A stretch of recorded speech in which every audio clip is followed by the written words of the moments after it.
You're listening to Living Full Out with Nancy Solari. As a life coach, Nancy can teach you how to stay strong under pressure and work through challenges you face. Being legally blind, Nancy inspires others to be resilient in overcoming obstacles and live full out.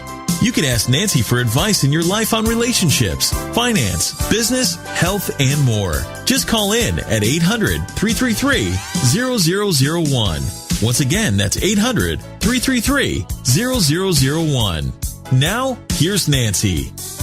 Hello, everyone. Welcome to the Living Full Out Show. I'm Nancy Solari, and today we're going to talk about being true to yourself.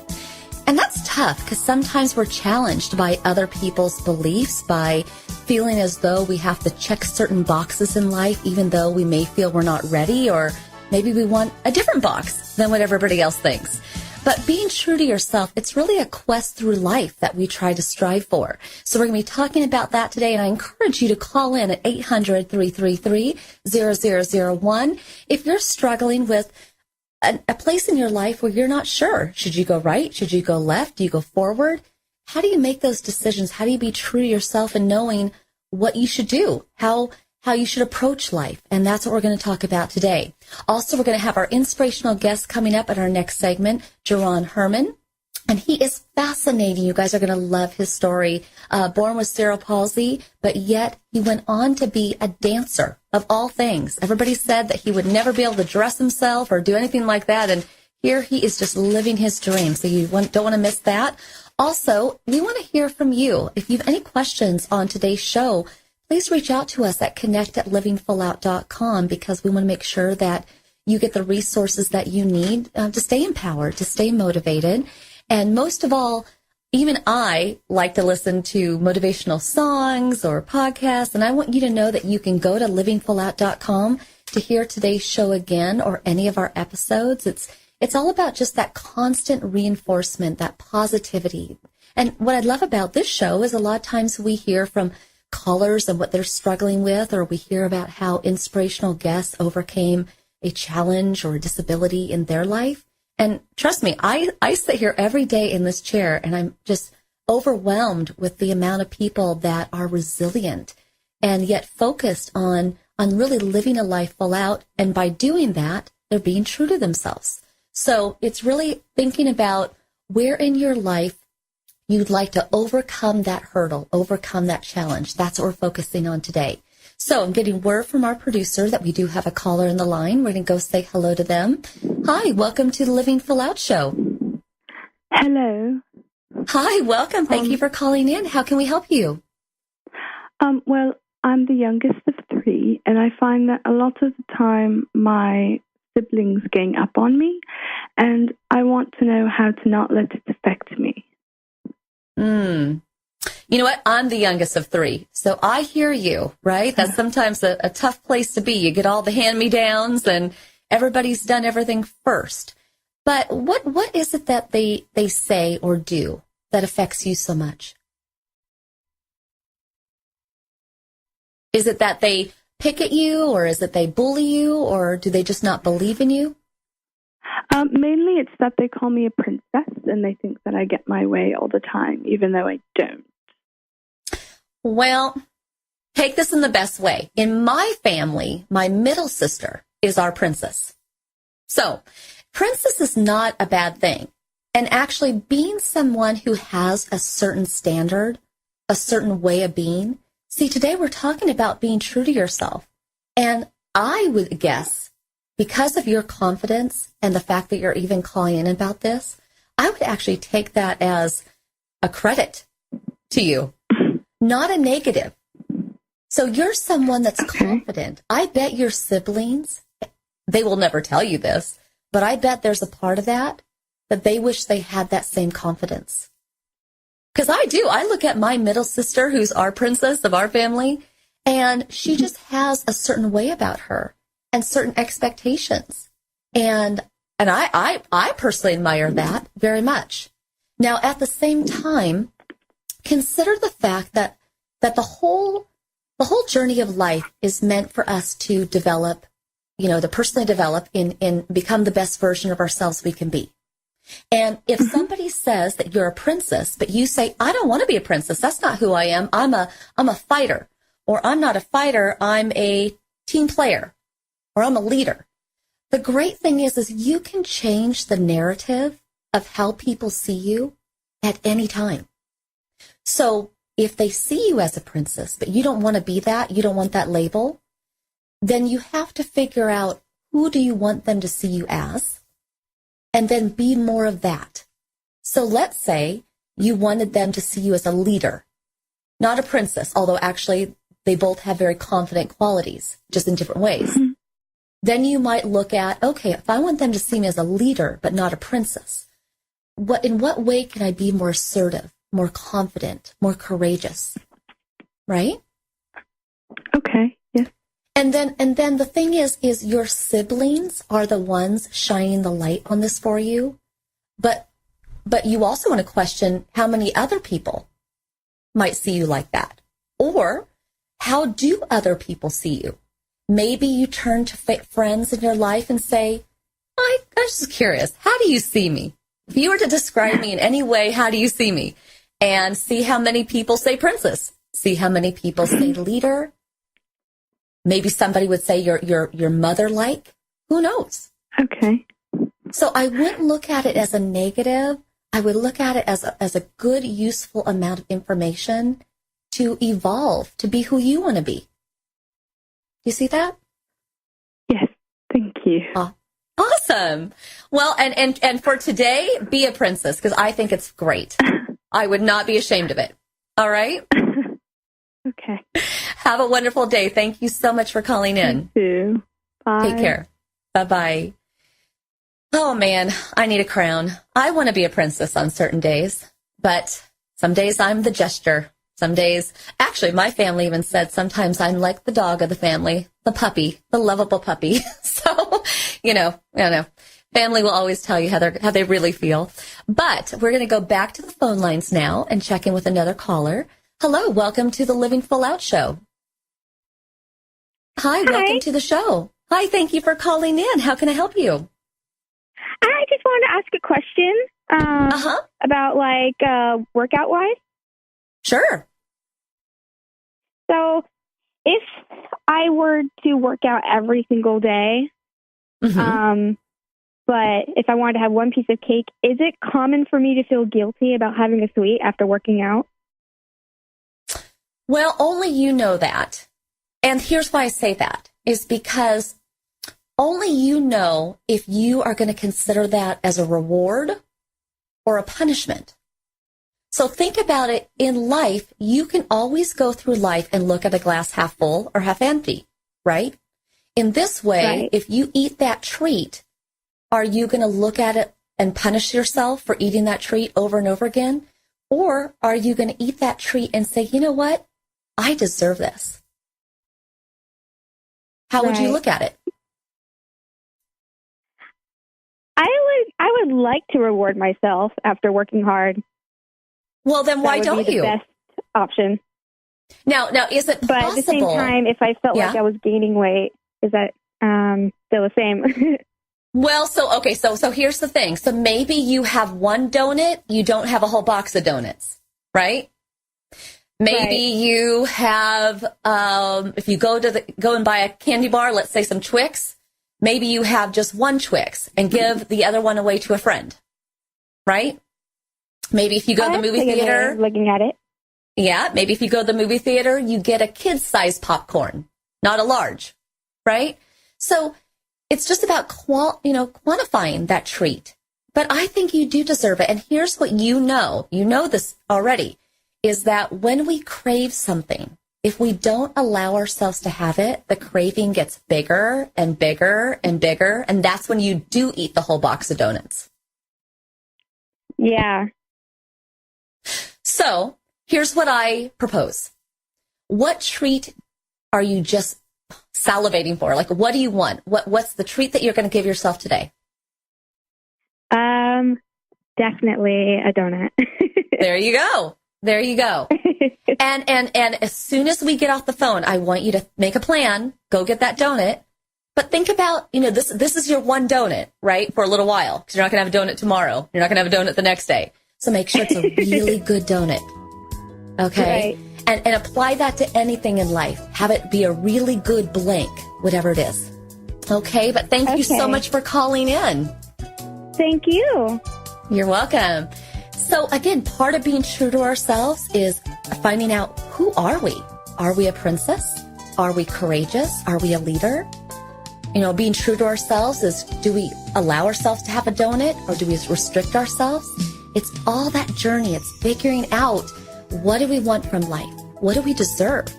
And then going for it. Living full out is meant to be fun, right? So have fun with it. That's why we're talking about being true to yourself today. So when we come back, we're going to be joined by our inspirational guest, Jerron Herman. And again, his story is awesome. How does a gentleman with cerebral palsy become a dancer? You'll find out. We'll be right back after this break.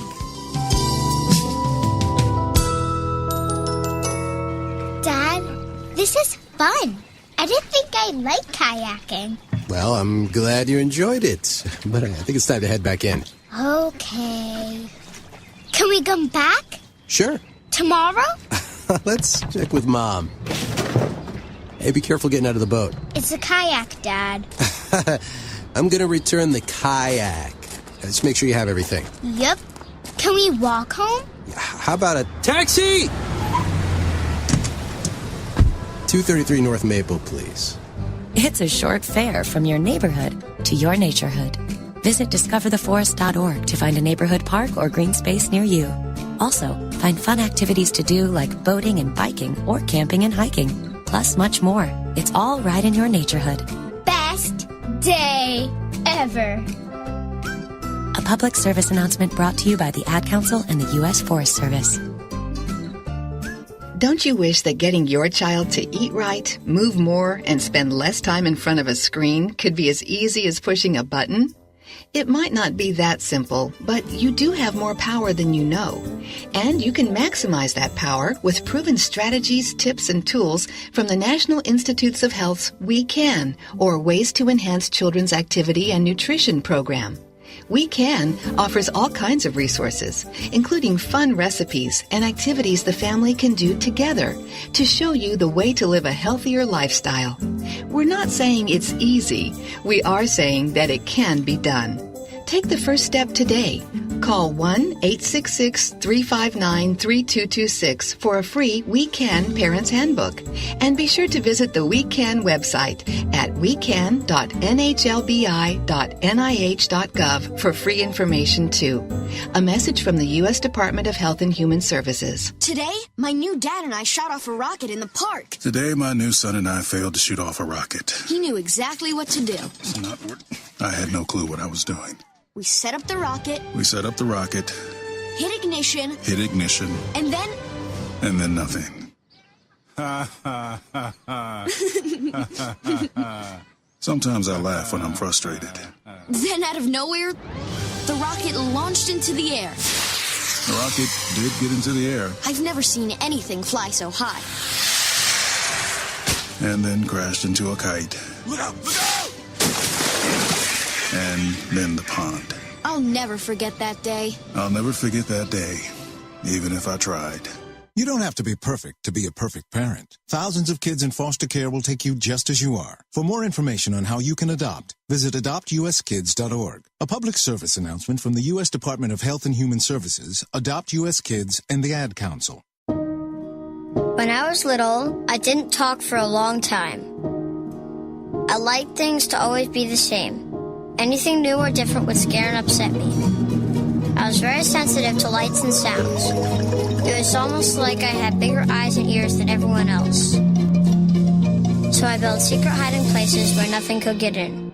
I didn't like looking people in the eye. It made me feel uncomfortable. I'd throw big tantrums over little things like when my socks didn't match. Sometimes I'd do the same things over and over. Until one day, I found out I had autism. My family got me help. Slowly, I learned how to live with it better. You can see signs of autism in children as young as 18 months. Early intervention can make a lifetime of difference. Learn the signs at autismspeaks.org/signs. Brought to you by Autism Speaks and the Ad Council. You're listening to Living Full Out with Nancy Solari. With Nancy's expertise, you'll learn how to embrace your potential and strive for success. If you have a question or need further support, send us an email at connect@livingfullout.com. Now, here's Nancy. Full Out Show. I am Nancy Solari, and today we're talking about being true to yourself. So here's the thing. How do you do that? How do you even know what you want sometimes? And then we have these limitations, these burdens that sometimes get placed on us in life. And our inspirational guest today, Jerron Herman, he did not let the limitation of being born with cerebral palsy hold him back. In fact, he dreamed big. He thought of being a writer, but then he became a dancer. How did he do that? So I'd like to welcome Jerron to the show. Hello. Hi, Nancy. Hi. You know what? Ever since I met you, I have just thought you are... Not only are you a dancer, but you're like a character, not only in your craft, but in life. And you all will know what I mean when he starts to talk. Like, I just want to like soak you up because you're such an imaginary dreamer-like person. And I really love that and appreciate that. Thank you so much. Absolutely. I'm so excited to be here. Well, and can you share with our audience, first of all, about your disability? You know, I know you were obviously born with it, but how has it affected you in your early life? Wow. Well, cerebral palsy is a neuromuscular disorder that manifests on my left side of my body, and it's a particular strain called hemiplegia. So growing up, it was a task to try and understand how my body operates and how both sides work together and how they don't. Yeah. Okay. And your left side is primarily the one that you don't have as much feeling and control over, correct? Exactly. Yes. Okay. Now, when you were born, obviously your family wanted to give you all the resources possible to help you grow and develop. But yeah, they treated you just like one of the family. You and your brother had to do all the chores neck and neck, right? But the other kids, they weren't as kind necessarily. In what ways did they kind of pick at you or bully you in the early years? I really experienced bullying on the playground, or experienced aspects of isolation, or even being ostracized based on what I could do and how effective I was, like they were. So I remember exactly around third grade, as I understood what my disability meant. I remember having to explore it in real time. So I was at the monkey bars like any other normal kid, and realizing that I couldn't cross the monkey bars as easily as my friends with use of both of their hands. And that would lead, that was a really it's a point for me, because now my friends had evidence of my difference, and so it was we were able to pick at that difference more cleanly and more clearly, and so it was always difficult to try and come together with them and try and act like they did. Slowly, they would mock me or mimic me sometimes, mimic how I walked or how I moved my arm, and that was hard. Yeah. And especially being a child and still just trying to figure out your own body and how it functions, and how did you compartmentalize that pressure? How did you handle that? Well, I used it really to my advantage. I mean, once I recognized my difference, I think that I started to develop an imagination around what could be my experience and what could be my environment, or the environment that I would eventually be a part of. So if the playground at this point looked like a battleground, then I would aspire to an environment that I had helped in creating, one that was inclusive, one that was, looked beyond the exterior, and was something that I wanted to be a part of. So from the get-go, I think I was living a creative, a creative, imaginative life where I thought of my adult life as the place where I would recapitulate my childhood experience. So I took it as evidence of what I didn't want to see in my world when I got older, and when I could have more agency for the environment that I was a part of. Well, and with your condition, so many early on probably told your family, he's not going to be able to dress himself. He's going to need a lot of support. But as you grew older, you had this kind of fearless, pioneering independence.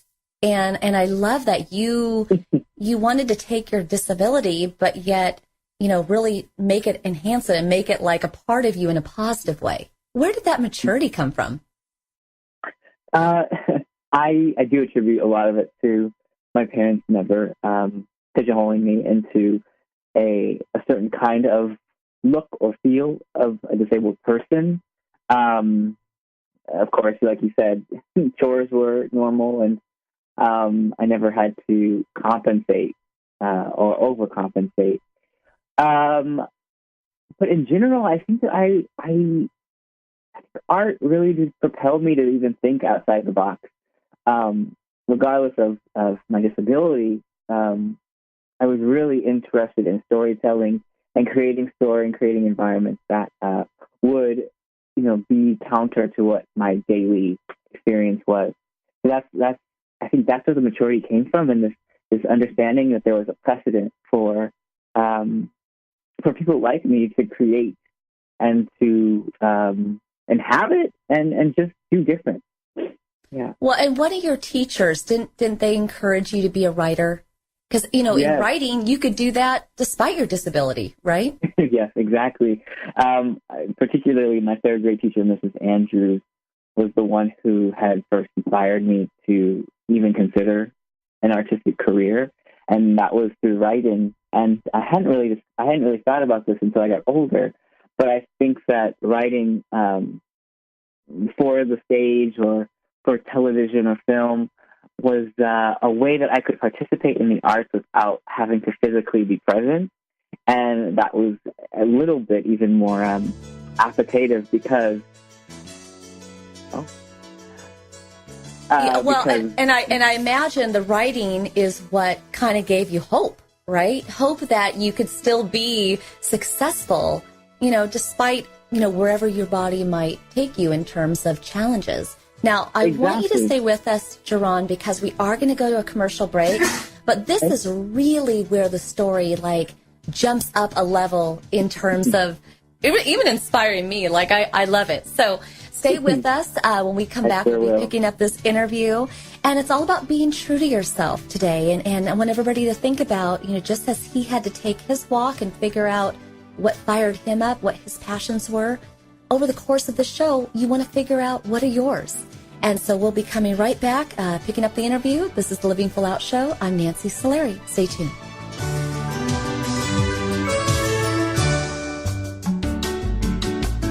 You're listening to Living Full Out with Nancy Solari. There are many sounds in your day-to-day life. There are sounds that wake you up. Sounds that make you smile. Sounds that energize you.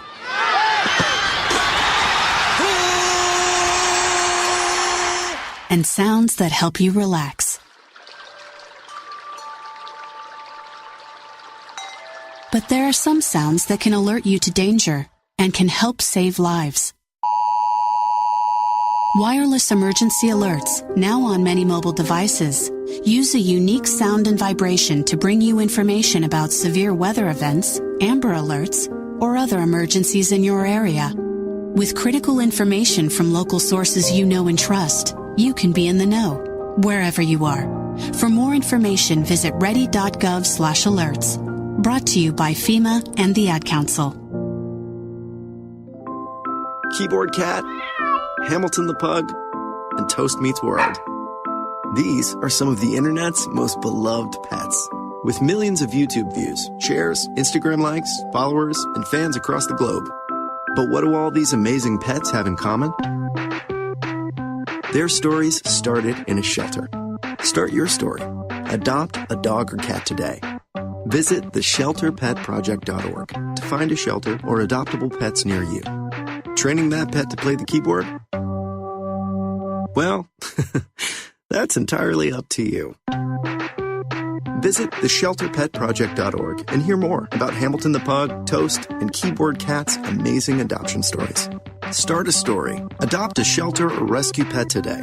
Your perfect pet is just a click away at theshelterpetproject.org. A public service announcement brought to you by Maddie's Fund, the Humane Society of the United States, and the Ad Council.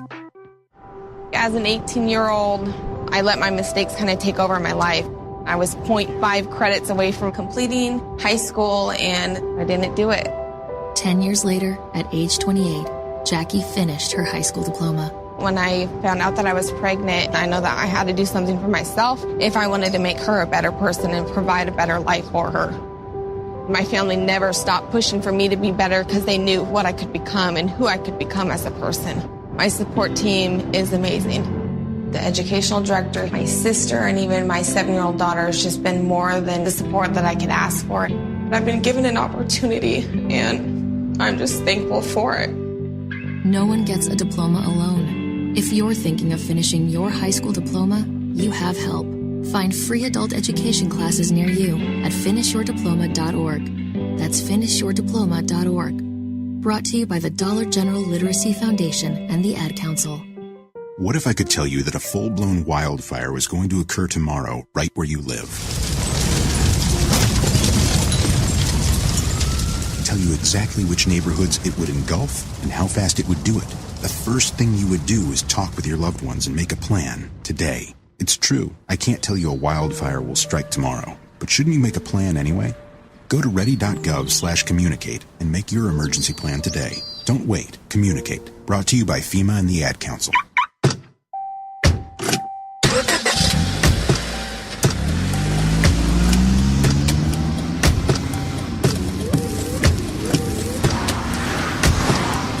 Driving has a rhythm all its own. Don't wreck it with a text. Before you get behind the wheel, silence your phone. Or better yet, designate a texter. For more text-free driving tips, visit stoptextstoprex.org. Brought to you by the Ad Council and the National Highway Traffic Safety Administration. You're listening to Living Full Out with Nancy Solari. As a life coach, Nancy can teach you how to stay strong under pressure and work through challenges you face. Being legally blind, Nancy inspires others to be resilient in overcoming obstacles and live full out. You can ask Nancy for advice in your life on relationships, finance, business, health, and more. Just call in at 800-333-0001. Once again, that's 800-333-0001. Now, here's Nancy. Welcome back to the Living Full Out Show. I'm Nancy Solari, and today we're talking about being true to yourself and what you need to do to attain those goals and dreams. And a goal and a dream can be big, and it can also be one that's small, just something you want to achieve today. So don't be overwhelmed by those. But we want to go ahead and jump back into our interview. We're talking with Jerron Herman, who was born with cerebral palsy, but he did not let that limit him from going on and achieving his dream as a writer, as a dancer. I mean, how did he do all that? So I'd very much like to welcome him back to the show. Hey, thanks, Nancy. Of course. So at the end of the last segment, we were talking about, all that you encountered over the years, with bullying and kind of people making fun of you. But at the same time, you had supporters. You had your family. You had your teacher that encouraged you to consider a career in writing. And you did that. You actually went off to New York and started living your dream. How was that? Yeah, I mean, I booked a one-way ticket to New York City because I think that was symbolic of how I thought of it, that I was going to I wasn't planning on coming back. I wasn't planning on coming back to elements of my life that weren't what I wanted them to be, or how I wanted them to be. So I was so gung ho about making New York my own, my playground, and really to edit the kinds of experiences that I had as a child and as a young adolescent. And I love that. We all should buy a one-way ticket somewhere and go experience that. Exactly. But you know, so oftentimes life happens, and it did. It came in the form for you of a financial crisis that you had to move back home for. And that was a bit like packing up that dream and having to buy a ticket back home. How did you handle that transition? Well, so I got into NYU's Tisch School of the Arts for dramatic writing. And so I was in a conservatory setting where I could expect high-order conversations around drama and theater and writing with a cohort of other young writers and professional writers who were experts. And so to have to leave that, I felt like a failure. I felt like I had failed my dream and failed myself. And that I would have to expect many years or many a long period of time before I could start up again. But thankfully, I had one trick up my sleeve in the form of transferring in the middle of the year to another school also in New York City. And though it was not particularly an arts program, it wasn't a conservatory as well, it did allow me to stay in the city.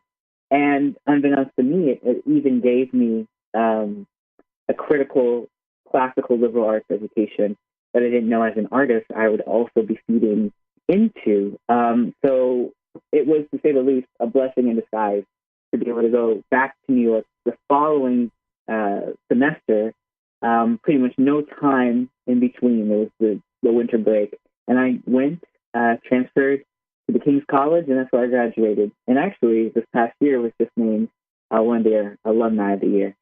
Oh, look at you. Look at you. The accomplishments keep on coming. But now, I want to go back, because I think it's really important to understand when you did have to make that initial move and leave school, and you were so enjoying it. One of the life lessons that you really got was that you just had to be okay with kind of taking that step back, with allowing, a couple years of time to not be exactly what you had planned. And I think a lot of times we get so in a rut, in a groove of things have to be a certain way. And that's just kind of who you are anyway, but you kind of released those expectations for yourself and just let yourself be. And I'm wondering, how did you do that? Well, I knew that if I had kept, I had kept one standard of my experience, I would be disappointed for the rest of my life, because I wasn't going to be able to go back to that school. So if I had continued to think of it as this was my one and only validity of my dream, then I would be disappointed for the rest of my life, and I would not come back from that. So I had to extrapolate the dream. I had to blow it up. I had to think of it from a 30,000 foot view, and see it as something that wasn't necessarily constrained to one aspect, here college, here conservatory, but what other aspects did it entail, and it was still storytelling. It was still discovering how to participate in the arts. It was still about New York City and investing in the culture and creating culture. So if the direct aspect of my dream was not going to be fulfilled, then I had to think of it from its many entries and many aspects in order for it to survive. Because there were going to be more times when it would be tested and pushed against. So I had to give it more room to really fill the room. I love that. I just love that. That is so living full out and just refreshing. And I really hope everybody kind of got that lesson, because it's a really good one. And you did kind of, soak up every life experience during that time. But now this is where your life takes an unexpected turn, because you think one day that you're going to show up to go assist an instructor with like a dance class, but then all of a sudden he says, no, get in there, participate. What? I'm a writer. Yeah. I'm not a dancer. Right. Tell us about that moment, because I can feel it. Yeah. Excuse me, I'm so sorry. But there was incredible moments prior to my dance career wherein a individual just saw potential. And for whatever reason, you know, I happen to think that because I was untrained in dance and didn't know about what it meant to be a dancer, that the other qualities, my personality, my sense of abandonment, and, you know, previously this gun-ho, just take life as it comes and be creative with life, really stepped in the gap of my, you know, lack of expertise in the dance field, in the dance world. So when I met John Curran, who is a friend now, who would eventually introduce me to the director of Heidi Lasky Dance and my dance career, pretty much, he, how to say it? He just engaged me on a different level than anyone has engaged me. Similarly to Mrs. Andrews, you know, someone who noticed my impulse to be present and then just expanded it.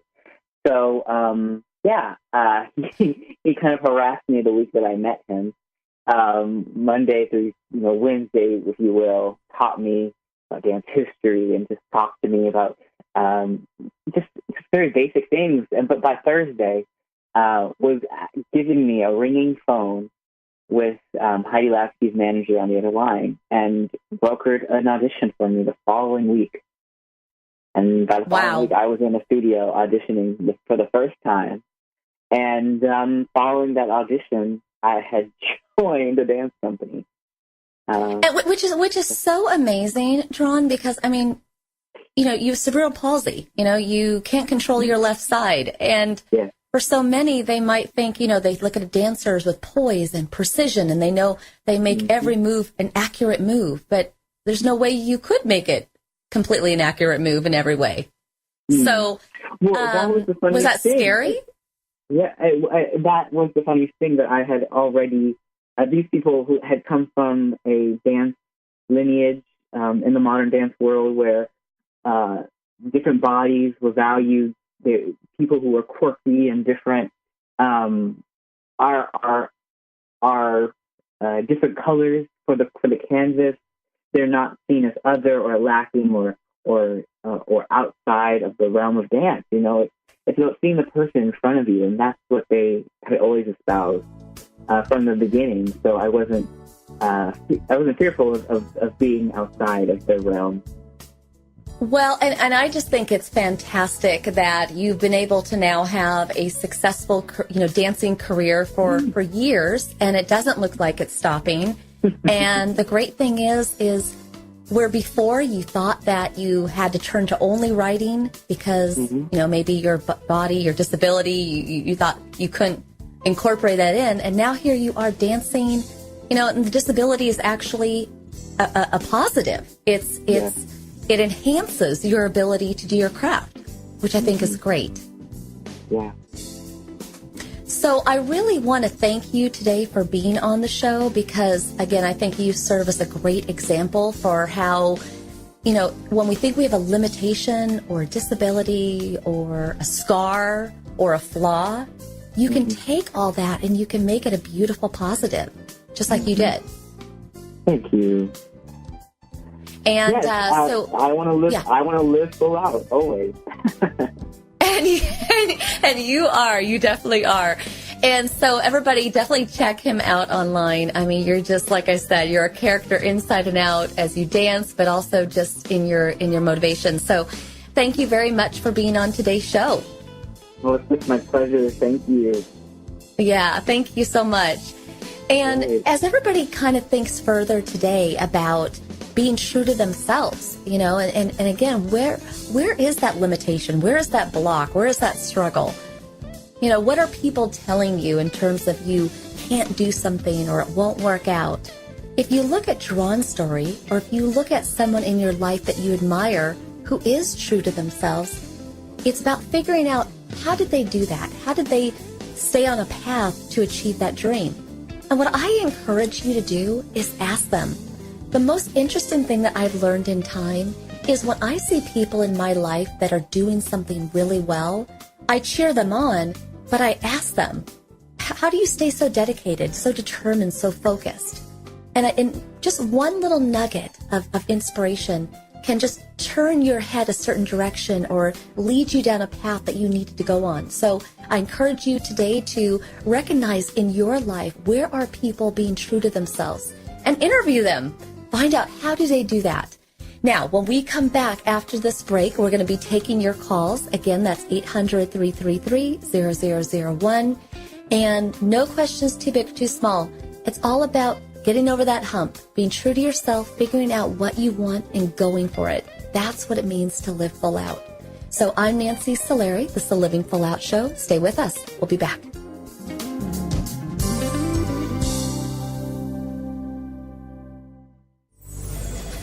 Well, Jason, I've got to tell you, you're pretty much everything this company is looking for in an entry-level candidate. Great. Your resume isn't quite what we're used to, but you've got a fantastic work ethic. Thank you. And I'm impressed by how you carry yourself. So, should we talk about the job? What? The job? Oh, sorry. Yeah, I have no way of recruiting or even meeting you. This interview didn't happen. It may sound ridiculous, and that's because it kind of is. There's a huge pool of talent your company is missing out on. Meet the grads of life. Who are they? Talent worth knowing about. Young adults of unique determination and experience. An ideal fit for your company in an entry-level position, internship, or even mentorship. They might not have every qualification you typically look for, but they're exactly who your company needs. Man, we really could have used him. Don't miss out on a resource many innovative companies have already discovered. Go to gradsoflife.org to learn how to find, cultivate, and train this great pool of untapped talent. Brought to you by the Ad Council and gradsoflife.org. The following message is about Medicaid and CHIP, free or low-cost health coverage for kids and teens. Enrollment is open year-round. Hey, voice lady, give me the mic. Okay. Hey, DJ, let's switch up the music. That's better. So listen up, moms and dads out there. There are these programs called Medicaid and CHIP. They offer free or low-cost health coverage for kids. Things like doctor and dentist visits, prescriptions, and shots are covered. All the stuff that keeps kids like me healthy and in charge. So, as you can tell, a covered kid is a confident kid. And it means confident parents, too. To learn more about affordable health coverage for your family, visit healthcare.gov or call 1-877-KIDS-NOW. That's 1-877-543-7669. Yep, you could do something big for your family today because enrollment is open year-round. This has been a message from the U.S. Department of Health and Human Services. And Sophia. They're gonna jump out of trees. You can't stop them. They'll go down the slide head first. They'll make parachutes out of sheets. They'll balance on things that are impossible to balance on, like the back of a couch or a windowsill or a scooter seat. They'll run with sharp objects. They'll run into walls. They'll climb things that won't hold their weight. They'll put their fingers in places where they could get smashed. They'll drive their tricycles down steep hills. They'll bounce balls off their faces. They'll step on each other. They'll jump on each other. They'll invent whole new ways to put themselves in jeopardy. But one of the most dangerous things kids will do happens while they're sitting perfectly still. Kids who ride in a car without a booster seat are much more likely to suffer serious or fatal injury during a crash than kids in boosters. But amazingly, 80% of all kids who need them aren't in them. After a toddler seat and until they're 4'9", booster kids, and don't let them down. Go to boosterseat.gov to learn more about the importance of boosters. A message from the U.S. Department of Transportation and the Ad Council. Hey, Nick Cannon here. So we all know we've got a lot of talent in America. But unfortunately, there's something else we've got way too much of. Childhood hunger. 17 million kids struggle with it in this country. That's why the Feeding America nationwide network of food banks gather surplus food to give hope to hungry kids and their families. Join me in supporting Feeding America and your local food bank at feedingamerica.org. A message from Feeding America and the Ad Council. We're your pets, and this song's dedicated to those people who don't have health insurance yet. Enroll, we say. We want you to be okay. Enroll, we say. Take care, people, for goodness goodness sake. Health insurance is now affordable and covers prescriptions, hospitalizations, and preventive care. Visit getcoveredamerica.org to learn more. And take care, people.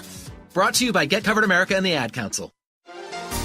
You'll know you're being true to yourself when you're in that zone where you feel at peace. You feel as though you're productive, you're active, you're moving your life forward. And that's when you are living full out. But the great thing is, being true to yourself is already inside you. It's just about believing in yourself, trusting your decisions, and knowing that you're worth it. It is never too late to believe in yourself as you live full out.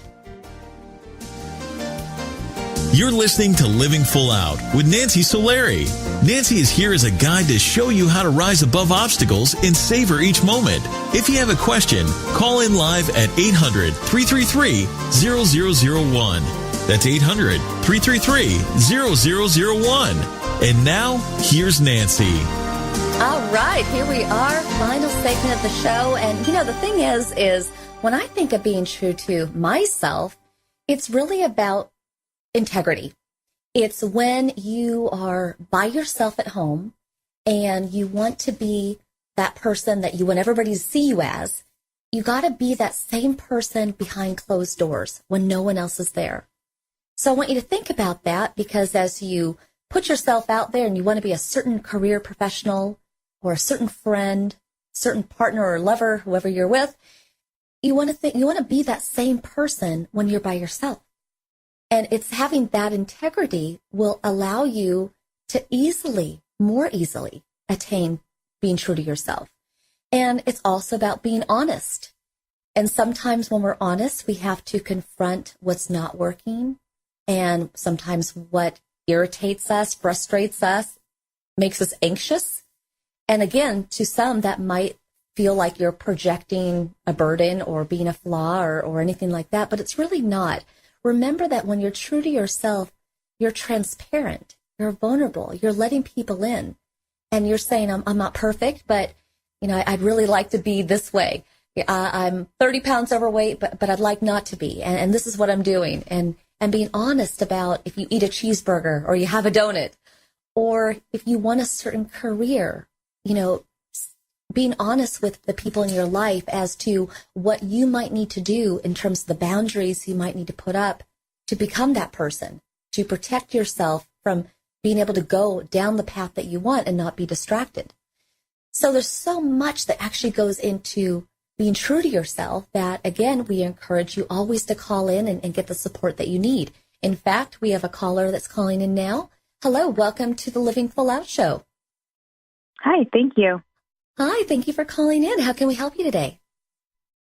Yeah, so I've been feeling pretty stressed out in my graduate program that I'm in right now. I'm currently trying to figure out what career path I want to go down, and it feels like I'm casting a very wide net, whereas everyone else seems to know what their focus area is, and it's been causing me a lot of anxiety, and so I was hoping you could help me with that. You know what? I feel you. Because that can be very stressful. Don't you hate those people that have it all figured out? They just walk perfectly. No, I'm kidding. We don't really hate them, but honestly, those people who figure it out right away, bravo to them. Although, keep in mind, sometimes it looks like they have it all figured out, but who knows really who is spearheading that journey? Sometimes it's parents, sometimes it's other influences, and those people might turn around later and be like, "Oh my gosh, this wasn't what I really wanted," right? So remember that, if we all had glass houses, right, we could see what each other are doing. The only person you can control is yourself. So what you want to do is don't worry about comparing yourself with other people. You're an original. There's just one you. So when you consider people professionally that you admire, and what is the field of interest that you're going into for your career? I'm looking at nonprofits. Okay.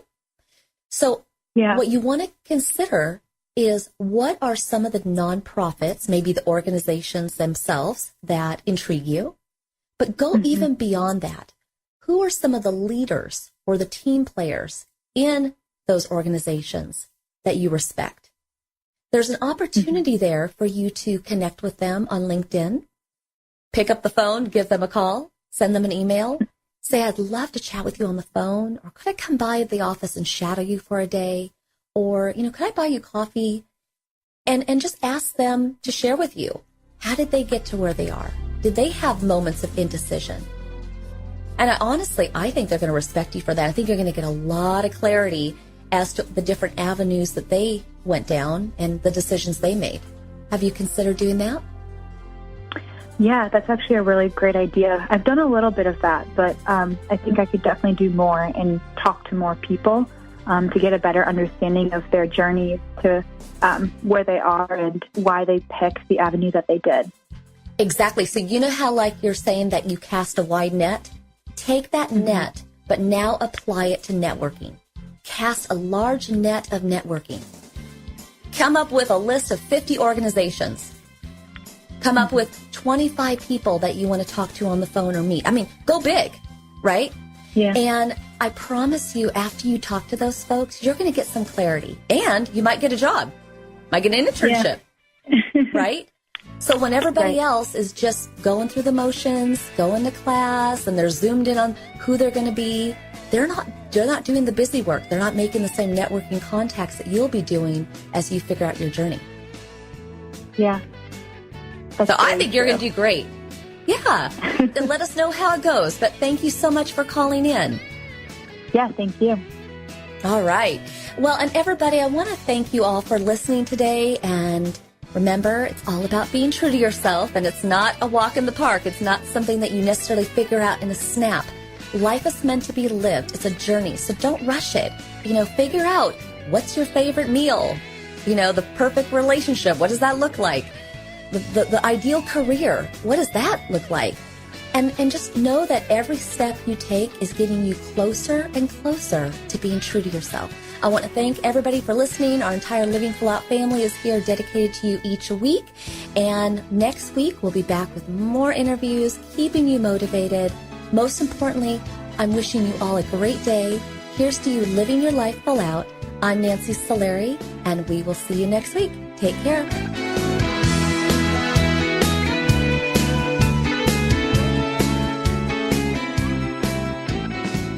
Thank you for listening to the Living Full Out Show with Nancy Solari. To learn more about this program, visit livingfullout.com for the latest episodes. Connect with the Living Full Out community by following us on Facebook, Twitter, Instagram, and subscribing to our YouTube channel. If you have an inspirational story you want to share, email us at connect@livingfullout.com. Here's to you, living full out.